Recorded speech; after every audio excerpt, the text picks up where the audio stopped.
എൻ്റെ അടുത്ത് ക്ലിനിക്കിൽ പല അമ്മമാരും വന്ന് പറയുന്നതാണ്, കുട്ടി വീട്ടിൽ രാത്രിയൊക്കെ നല്ല പോലെ ഇരുന്ന് പഠിക്കും, പക്ഷെ പരീക്ഷ പേപ്പറിലൊന്നും കാണുന്നില്ല, ഓർമ്മ നിൽക്കുന്നില്ല എന്നാണ് പറയുന്നത് എന്നൊക്കെ. ഇങ്ങനെ ഒരുപാട് കംപ്ലയിൻസ് ആയിട്ട് വരുമ്പോഴും നമ്മൾ കുട്ടീനെ തന്നെ ഒന്ന് നോക്കിയാൽ അറിയാം കുട്ടിയുടെ പ്രധാന പ്രശ്നം വിളർച്ച അല്ലെങ്കിൽ രക്തക്കുറവായിരിക്കും. നമുക്ക് ഈ വീഡിയോയിലൂടെ എന്താണ് രക്തക്കുറവ്, എന്തൊക്കെയാണ് ലക്ഷണങ്ങൾ, എങ്ങനെ നമുക്ക് മാനേജ് ചെയ്യാമെന്ന് ഡീറ്റെയിൽഡ് ആയിട്ട് നോക്കാം. ഞാൻ ഡോക്ടർ പ്രിയ, Q&B ഹെൽത്ത് കെയറിലെ ഹോമിയോപ്പതിക് ഫിസിഷ്യൻ.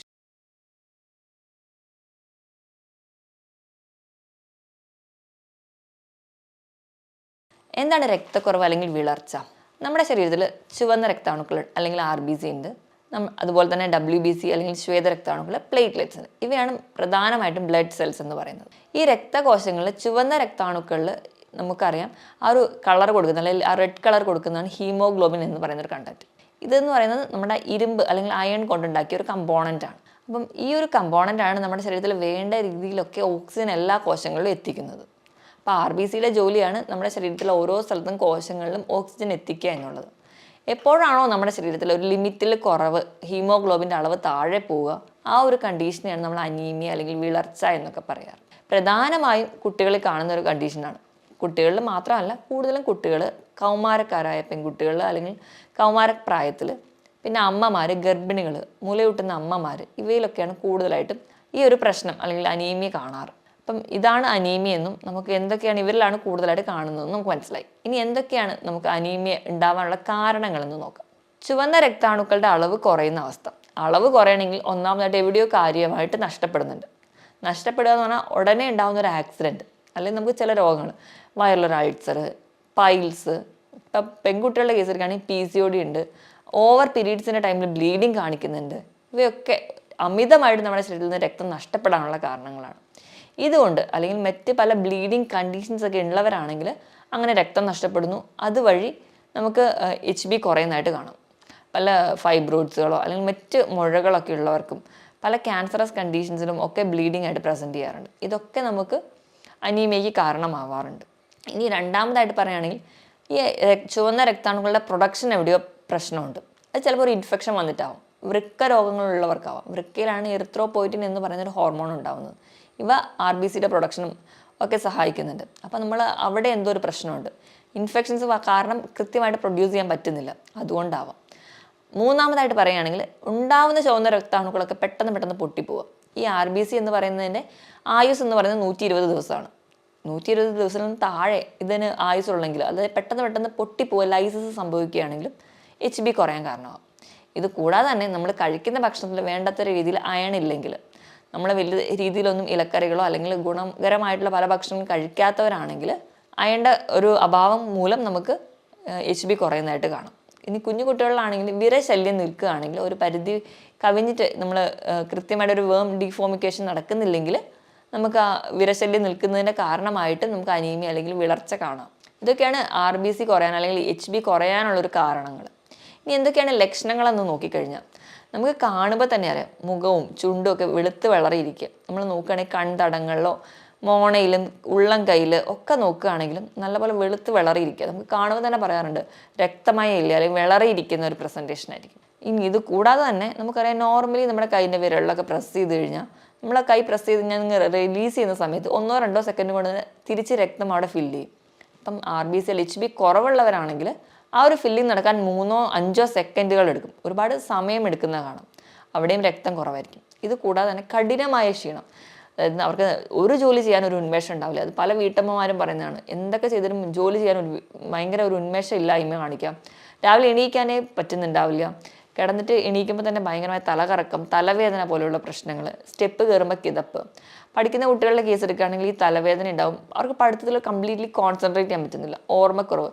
നല്ലപോലെ വർക്ക് ചെയ്യുന്ന കുട്ടികളായിരിക്കും, പക്ഷേ പേപ്പറിലോട് അത് നല്ല രീതിയിൽ പ്രസൻറ്റ് ചെയ്യാൻ പറ്റുന്നില്ല, അവർക്ക് കോർഡിനേറ്റ് ചെയ്യാൻ പറ്റുന്നില്ല. ഇതൊക്കെ കാണാറുണ്ട്. ഈ ഒരു സ്റ്റേജ് നമ്മൾ വേണ്ട രീതിയിൽ മാനേജ് ചെയ്യാതെ പോകുമ്പോൾ നമ്മൾ നോക്കിക്കഴിഞ്ഞാൽ തന്നെ നഖമൊക്കെ വളഞ്ഞ് സ്പൂൺ പോലെയോ കൊയിലോണിക്കുക എന്ന് പറയാറുണ്ട്. സ്കിന്നൊക്കെ ഡ്രൈ ആയി പോവാം. ഇതുകൂടാതെ നല്ല രീതിയിൽ മുടി കൊഴിച്ചിൽ കാണും. മുടി കൊഴിച്ചിൽ എന്ന് പറയുമ്പോൾ നമ്മൾ എന്താ ചെയ്യാറ്, അല്ലെങ്കിൽ നമ്മുടെ എണ്ണ മാറ്റി തേക്കുന്നു, അല്ലെങ്കിൽ എക്സ്റ്റേണലി കുറേ അപ്ലിക്കേഷൻസ് ഒക്കെ ചെയ്യാറുണ്ട്. അതല്ല, കംപ്ലീറ്റ്ലി റിസൾട്ട് കിട്ടണമെങ്കിൽ നമ്മൾ ബ്ലഡ് ചെക്കപ്പിൽ HB നോക്കാറുണ്ട്, മുടി കൊഴിച്ചിൽ പറയുമ്പോൾ തന്നെ. അപ്പോൾ അങ്ങനെ നോക്കുകയാണെങ്കിൽ മുടി കൊഴിച്ചിൽ നല്ല രീതിയിൽ പ്രസൻറ്റ് ചെയ്യുന്നതാണ്. ഇനി HB കുറവുള്ളവർക്ക്, ചിലർക്കാണെങ്കിൽ പീരീഡ്സിൻ്റെ സമയത്ത് ഹെവി ബ്ലീഡിങ് കാണിക്കാറുണ്ട്, ചിലർക്ക് തീരെ ബ്ലീഡിങ് ഇല്ലാതെയും പ്രസൻറ്റ് ചെയ്യാറുണ്ട്. അപ്പം അതിനൊക്കെ ഒരു കാരണം എന്ന് പറയുന്നത് ഈ HB കുറവുള്ളതുകൊണ്ടായിരിക്കും. ഈ ലക്ഷണത്തിനോടൊപ്പം തന്നെ ഹാർട്ടിൽ പാൽപിറ്റേഷൻ ഫീൽ ചെയ്യാം, ഹൃദയം ഇടിപ്പ് കൂടുതലായിട്ട് പ്രസൻറ്റ് ചെയ്യുന്നത് കാണാം, ഭയങ്കരമായിട്ടുള്ള ക്ഷീണം ഉണ്ടാവാം. അതുപോലെ ഒരുപാട് പേര് പറയുന്നത് വിശപ്പില്ലായ്മ ഇതായിട്ടും പ്രസൻറ്റ് ചെയ്യാറുണ്ട്. വിശപ്പില്ലായ്മയുടെ ഒരു ഫീച്ചേഴ്സ്, കുഞ്ഞു കുട്ടികളൊക്കെ വിശപ്പില്ലായ്മയുടെ ഒരു കാരണം എന്ന് പറയുന്നത് HB ലെവൽ കുറവായിരിക്കും. ചിലർക്ക് ചെവിയിൽ ഒരു മൂളലായിട്ടുള്ള, ചെവിയിൽ അടപ്പായിട്ട് തോന്നാറുണ്ട്. ഈ പറഞ്ഞ ക്ഷീണത്തിനോടൊപ്പം തന്നെ സ്കിന്നൊക്കെ ഭയങ്കരമായിട്ട് ഡ്രൈ ആവുക, കാലിൽ നീര് വരിക, ഇതൊക്കെ HB കുറയുമ്പോൾ കാണിക്കുന്ന ലക്ഷണങ്ങളാണ്. ഇങ്ങനെ എന്തെങ്കിലുമൊക്കെ ലക്ഷണങ്ങൾ ഉണ്ടെങ്കിൽ നമ്മൾ ചെയ്യേണ്ടതെന്ന് വെച്ചിട്ടുണ്ടെങ്കിൽ ഒന്നെങ്കിൽ ഒരു ഡോക്ടറെ കൺസൾട്ടേഷൻ ഉടനെ എടുക്കുക. ഇത് നമ്മൾ വീട്ടിൽ തന്നെ മാനേജ് ചെയ്യാൻ നോക്കുന്നതിന് മുമ്പ് ഒരു ഡോക്ടറുടെ കൺസൾട്ടേഷൻ എടുക്കുക, എന്താണ് കണ്ടീഷൻ എന്ന് ഉറപ്പുവരുത്തുക. ഇല്ലെങ്കിൽ തന്നെ നിങ്ങളൊന്ന് ബ്ലഡ് ടെസ്റ്റ് ചെയ്യുക. അതിൽ ബ്ലഡ് ടെസ്റ്റ് ചെയ്യുമ്പോൾ ഹീമോഗ്ലോബിൻ ലെവലൊന്ന് നോക്കിയാൽ തന്നെ നമുക്ക് തിരിച്ചറിയാൻ പറ്റും. ഇപ്പം ആ ഒരു ലെവല് നമ്മുടെ ലോവർ ലിമിറ്റിൽ താഴെയാണെങ്കിൽ നമ്മൾ എന്തായാലും ഒരു സപ്ലിമെൻറ്റ് എടുക്കേണ്ടത് ആവശ്യമാണ്. നമ്മൾ ഫുഡ് മാക്സിമം അതിന് സപ്പോർട്ട് ചെയ്യുക. ഫുഡിനോടൊപ്പം തന്നെ സപ്ലിമെൻറ്റ്സ് എടുക്കുകയാണെങ്കിൽ നമുക്ക് ഈസി ആയിട്ട് തന്നെ മാനേജ് ചെയ്യാൻ പറ്റുന്ന ഒരു കണ്ടീഷനാണ്. അപ്പോൾ നമ്മൾ വേണ്ട രീതിയിൽ ഈ സപ്ലിമെൻറ്റ്സ് അല്ലെങ്കിൽ ഫുഡോ കഴിക്കാതെ വരികയാണ്, നമ്മൾ വലിയ കാര്യമായിട്ട് എടുത്തില്ലെങ്കിൽ നമ്മുടെ ശരീരത്തിൽ നിന്ന് അത് പല കോശങ്ങളിലും വേണ്ട രീതിയിലുള്ള ഓക്സിജൻ കിട്ടാതെ വരുന്നു, അല്ലെങ്കിൽ പല ശരീരത്തിൻ്റെ ഏരിയകൾക്കും, ഇപ്പോൾ നമ്മുടെ തലച്ചോറിനൊക്കെ വേണ്ട രീതിയിൽ ഒരു ഓക്സിജൻ സപ്ലൈ അല്ലെങ്കിൽ ബ്ലഡ് സപ്ലൈ പ്രോപ്പർ അല്ലാത്തതുകൊണ്ടാണ് ആ ഒരു തലയ്ക്ക് പെരുപ്പ്, ഓർമ്മക്കുറവൊക്കെ പ്രസൻറ്റ് ചെയ്യുക. ഇങ്ങനെ ഓരോ ഓർഗണും ആ ഒരു ബ്ലഡ് സപ്ലൈ, ഓക്സിജൻ സപ്ലൈയും കൃത്യമല്ലാതെ വരുമ്പോൾ ഓരോ ഓർഗണും അതിൻ്റേതായ ഡാമേജുകൾ കാണിക്കാൻ തുടങ്ങും. അപ്പം ആ ഒരു സ്റ്റേജിലോട്ട് പോകുന്നതിൻ്റെ മുൻപായിട്ട് തന്നെ നിങ്ങൾ മാക്സിമം ഒരു ഡോക്ടറുടെ കൺസൾട്ടേഷൻ എടുക്കുന്നത് വളരെ നല്ലതാണ്. ബ്ലഡ് ടെസ്റ്റ് ചെയ്യുമ്പോൾ HB ടെസ്റ്റ് ചെയ്യാറുണ്ട്, ടോട്ടൽ അല്ലെങ്കിൽ കംപ്ലീറ്റ് ബ്ലഡ് കൗണ്ടായിട്ട് നിങ്ങൾക്ക് ടെസ്റ്റ് ചെയ്യാം. അതോടൊപ്പം തന്നെ നിങ്ങൾക്ക് ESR ചെക്ക് ചെയ്ത് കഴിഞ്ഞാൽ ESR കൂടുതലായിട്ട് നിൽക്കുന്നതാണ്, ഫെറിറ്റിൻ അല്ലെങ്കിൽ അങ്ങനെയുള്ള അയൺ കമ്പോണൻസിൻ്റെ ലെവൽ ടെസ്റ്റ് ചെയ്യാം. അപ്പോൾ എന്താണ് അവിടെ കുറയുന്നത്, B കോംപ്ലക്സ് കൊണ്ടാണോ, നിങ്ങൾക്ക് വൈറ്റമിൻ B12 കുറവ് കൊണ്ടാണോ നിങ്ങൾക്ക് HB കുറയുന്നത്, അയൺ കുറവ് കൊണ്ടാണോ നിങ്ങൾക്ക് HB കുറയുന്നത് എന്നൊക്കെ വേർതിരിച്ചറിയാൻ പറ്റും. ഇനി നമുക്ക് എങ്ങനെയാണ് വിളർച്ച അല്ലെങ്കിൽ രക്തക്കുറവ് മാനേജ് ചെയ്യാൻ നോക്കാം. അപ്പം നമ്മൾ ഏറ്റവും ആദ്യം ഇത് മാനേജ് ചെയ്യാൻ വേണ്ടിയിട്ട് നമ്മൾ ഇരുമ്പ് അല്ല അയൺ അടങ്ങിയ വസ്തുക്കളാണ് കഴിക്കേണ്ടത്. അത് നമ്മൾ എടുക്കുകയാണെങ്കിൽ നമുക്കറിയാം നോൺ വെജിലും ഉണ്ട്, വെജ് ഫുഡിലും ഉണ്ട്. നോൺ വെജ് എടുക്കുകയാണെങ്കിൽ മാക്സിമം ഇറച്ചി അല്ലെങ്കിൽ ലിവർ ഇതിലൊക്കെ കൂടുതലായിട്ട് കഴിക്കാം. റെഡ് മീറ്റൊക്കെ നല്ലപോലെ കഴിക്കുകയാണെങ്കിൽ, ഈ ഓർഗൻ മീറ്റുകളൊക്കെ കഴിക്കുകയാണെങ്കിൽ ഒരു പരിധി വരെ നമുക്ക് ഈ അയൺ ഡെഫിഷ്യൻസി കൺട്രോൾ ചെയ്യാൻ പറ്റും. വെജ് എടുക്കുകയാണെങ്കിൽ എല്ലാ ധാന്യങ്ങളിലൊക്കെ ധാരാളം, വെജിറ്റേറിയൻ ഫുഡ്സിലൊക്കെ ധാരാളം അയൺ അടങ്ങിയിട്ടുണ്ട്, അവ കൂടുതലായിട്ട് കഴിക്കാം. ഇനി കുഞ്ഞു കുട്ടികളെ നമ്മൾ 6 മാസം ഫീഡ് ചെയ്യാൻ തുടങ്ങുമ്പോൾ തന്നെ നമ്മൾ കൊടുക്കുന്നത് റാഗിയാണ്. റിച്ച് സോഴ്സ് ഓഫ് അയണും കാൽസ്യം ഒക്കെ റിച്ച് സോഴ്സാണ്. റാഗി നിങ്ങൾ മാക്സിമം ഭക്ഷണത്തിൽ ഉൾപ്പെടുത്തുക. എള്ള് ഇവയൊക്കെ ധാരാളമായിട്ട് അയൺ അടങ്ങിയിട്ടുണ്ട്. ഇലക്കറികളിൽ എല്ലാത്തിലും ധാരാളമായിട്ട് അയൺ അടങ്ങിയിട്ടുണ്ട്. ഇപ്പോൾ ഫ്രൂട്ട്സിൻ്റെ കേസ് എടുക്കുകയാണെങ്കിൽ നമുക്കറിയാം മാതളം, അതുപോലെ തന്നെ ഡേറ്റ്സ്, ബദാം ഇവയൊക്കെ സ്ഥിരമായി കഴിക്കുകയാണെങ്കിൽ ഇതിലൊക്കെ ധാരാളം അയൺ കണ്ടൻസ് ഉണ്ട്. ഇവയൊക്കെ ധാരാളമായിട്ട് തന്നെ കഴിക്കാൻ വേണ്ടി ശ്രദ്ധിക്കുക. ഇപ്പോൾ റാഗിയൊക്കെ ആണെങ്കിൽ ഒരു പരിധി വരെയൊക്കെ നമ്മൾ കുറുക്കൊക്കെ ആക്കി കഴിക്കും കുട്ടികൾ. അത് കഴിഞ്ഞ് കഴിഞ്ഞാൽ പിന്നെ ഒരു ഏജ് കഴിഞ്ഞ് കഴിഞ്ഞാൽ ഇവർ ഇതിനോടൊക്കെ ഒരു വിരക്തി കാണിക്കാറുണ്ട്. അപ്പം അങ്ങനെ വരുന്ന കേസിൽ നിങ്ങൾക്ക് ചെയ്യാവുന്ന ഒരു ടിപ്പ് എന്ന് പറഞ്ഞാൽ റാഗി തന്നെ നമ്മൾ നല്ലപോലെ കഴുകി ഉണക്കി പൊടിയാക്കി വെക്കുക. അപ്പം കുഞ്ഞിന് താല്പര്യമുള്ള ഫുഡ്, ഇപ്പോൾ ദോശ, ചില കുട്ടികൾക്ക് ദോശയാണ് താല്പര്യം, പുട്ടാണോ, അത് ഇഡ്ഡലിയാണ്, അങ്ങനെയൊക്കെ എടുക്കുമ്പം അതിലൊരു പ്രൊപ്പോർഷനായിട്ട് റാഗി കൂടെ ആഡ് ചെയ്യാം. ഇപ്പോൾ ഇഡ്ഡലി ഉണ്ടാക്കുമ്പോൾ അരി മാവിനോടൊപ്പം തന്നെ ഒരു പോർഷൻ റാഗിയുടെ പൊടി കൂടി മിക്സ് ചെയ്ത് കഴിക്കും. അപ്പോൾ കുട്ടി അത് കഴിക്കുകയും ചെയ്യും, വേണ്ട രീതിയിൽ അയണും കാൽസ്യം ഒക്കെ കുഞ്ഞിലെത്തും. ഏറ്റവും നല്ലൊരു സോഴ്സ് എന്ന് പറയുന്നത് റാഗിയാണ്. പിന്നെ എള്ളൊക്കെ നിങ്ങൾ സ്ഥിരമായിട്ട് കഴിക്കാൻ വേണ്ടി ശ്രദ്ധിക്കുക. ഇവയൊക്കെ നിങ്ങളുടെ ഭക്ഷണത്തിൽ സ്ഥിരമായിട്ട് ഉൾപ്പെടുത്തുകയാണെങ്കിൽ നമുക്ക് ഒരു പരിധി വരെ ഇതൊക്കെ കുറയ്ക്കാൻ പറ്റും. ഈ പറഞ്ഞ രീതിയിൽ തന്നെ ധാരാളം ഭക്ഷണങ്ങളിൽ നമുക്കറിയാം, ഇന്ന് നോക്കുകയാണെങ്കിൽ എല്ലാ നട്ട്സിലും ഫ്രൂട്ട്സിലും ഒരുവിധം എല്ലാ ഭക്ഷണത്തിലും നമുക്ക് ധാരാളം ഇരുമ്പിൻ്റെ സോഴ്സ് കിട്ടാൻ സാധ്യതകളുണ്ട്. അപ്പം ഈ ഒരു പല ഫോമിൽ നമ്മൾ കഴിപ്പിക്കുക കുഞ്ഞുങ്ങളെ, അപ്പം മാത്രമേ ഈ ഒരു അയൺ ഡെഫിഷ്യൻസി നമുക്ക് മാക്സിമം കൺട്രോൾ ചെയ്യാൻ പറ്റുള്ളൂ. ഇനി നമ്മൾ ഈ അയൺ തിരഞ്ഞെടുക്കുക, നമ്മൾ അയൺ ഭക്ഷണങ്ങൾ കൂടുതലായിട്ട് കഴിക്കുമ്പം ഇതിനൊരു അബ്സോർപ്ഷൻ കൂടി അതിനെ കൂടി നമ്മൾ കൂടുതലായിട്ട് ശ്രദ്ധിക്കണം. അപ്പോൾ അയണിൻ്റെ അബ്സോർപ്ഷൻ കൂട്ടുക എന്ന് പറയുമ്പം അതിനോടൊപ്പം തന്നെ ഒരു വൈറ്റമിൻ C അടങ്ങിയ ഭക്ഷണം കഴിച്ച് കഴിഞ്ഞാൽ കുറച്ചും കൂടി ഫാസ്റ്റായിട്ട് അബ്സോർപ്ഷൻ നടക്കും. അപ്പോൾ ഒരു ഉദാഹരണം പറയുകയാണെങ്കിൽ, നമ്മളിപ്പോൾ ഈന്തപ്പഴമൊക്കെ കഴിക്കുകയാണെങ്കിൽ, ഈന്തപ്പഴമൊക്കെ കഴിച്ച് കഴിഞ്ഞാൽ ഒരു നാരങ്ങ വെള്ളമൊക്കെ കുടിക്കുകയാണെങ്കിൽ അവിടെ അയണിൻ്റെ അബ്സോർപ്ഷൻ കുറച്ചും കൂടി കൂടുതലായിട്ട് അല്ലെങ്കിൽ കുറച്ചുകൂടി ഫാസ്റ്റായിട്ട് നടക്കുന്നതാണ്. അപ്പോൾ അതുപോലെ തന്നെ അയണിൻ്റെ അബ്സോർപ്ഷൻ കുറയ്ക്കുന്ന ഒന്നാണ് കാൽസ്യം. അപ്പോൾ കാൽസ്യം അടങ്ങിയ ഭക്ഷണങ്ങളും അയൺ അടങ്ങിയ ഭക്ഷണവും ഒരുമിച്ച് കഴിക്കരുത്. അപ്പം അതിനൊരു ഉദാഹരണം എന്ന് പറഞ്ഞാൽ നമ്മൾ കുഞ്ഞുങ്ങൾ കഴിക്കട്ടെ എന്ന് പറഞ്ഞിട്ട് പാലിലാണ് കൂടുതൽ ആൾക്കാരും ഈ ഈന്തപ്പഴമൊക്കെ ഇട്ട് അടിച്ചു കൊടുക്കുക.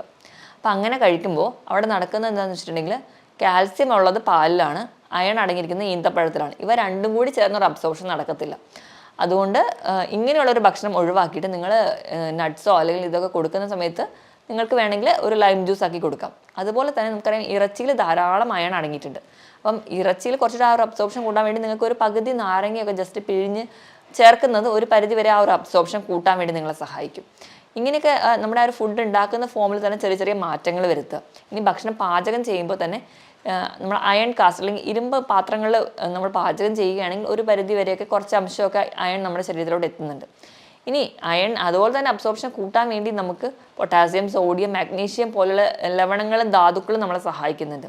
ഇപ്പോൾ ഒരു ഉദാഹരണം പറയുകയാണെങ്കിൽ നമുക്കറിയാം നമ്മൾ കുഞ്ഞു കുട്ടികൾക്ക് അല്ലെങ്കിൽ നമ്മളൊക്കെ ഒരു മധുരത്തിന് പഞ്ചസാരയെ മാറ്റി ശർക്കരയെ ഡിപ്പെൻഡ് ചെയ്യുകയാണെങ്കിൽ ഒരു പരിധി വരെ നമുക്ക് അയൺ കിട്ടും. ശർക്കരയിൽ നല്ല ശതമാനം അയൺ അടങ്ങിയിട്ടുണ്ട്.